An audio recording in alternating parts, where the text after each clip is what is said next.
अब शिव पुराण के पहले खंड का पहला 9वां अध्याय है। श्री ब्रह्मा जी बोले कि हे नारद, भगवान सदाशिव जब इतना कह करके वहां से अंतर्धान हो गए तो फिर मैंने हंस करके कहा कि भगवान विष्णु जी ने 12 वराह का रूप धारण करके सृष्टि रचने की का विचार किया।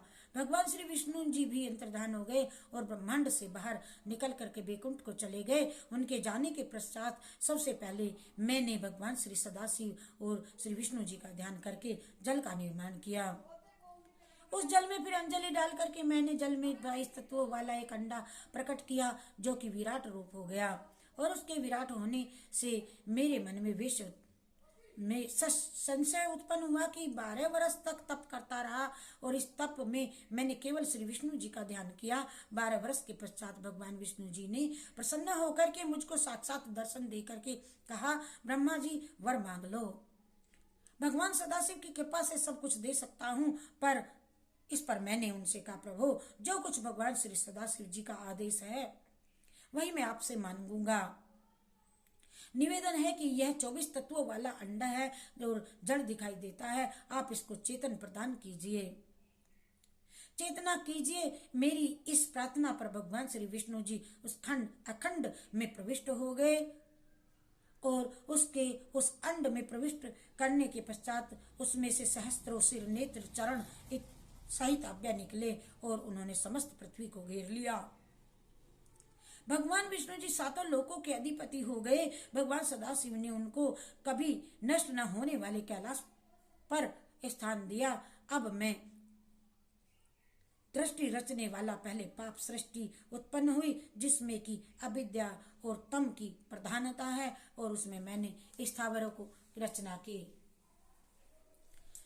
और इसके पश्चात मैंने मनुष्यों की सृष्टि की रचना के लिए भगवान श्री सदाशिव जी का ध्यान किया। इसके पश्चात तिरछे चलने वाले जीव उत्पन्न हुए और उसके पश्चात मुझे फिर संतोष प्राप्ति ना हुई तो मैंने देवताओं की सृष्टि की, परंतु इसमें भी कार्य सिद्ध न हुई। अतः मैं भगवान श्री सदाशिव की आज्ञा से रजोगुणी मनुष्यों को उत्पन्न किया। जब 5 प्रकार की सृष्टि हो गई और मैंने सर्गों की रचना की तब महत् सर्ग, सूक्ष्म भौतिक सर्ग और तीसरा वैकारिक सर्ग उत्पन्न हुए। फिर 8 प्रकार की सृष्टि हुई। 9वां कुमार सर्ग हुआ। सनकादि मेरे ऐसे मानसिक पुत्र थे जो कि महान वैराग्य से उत्पन्न थे।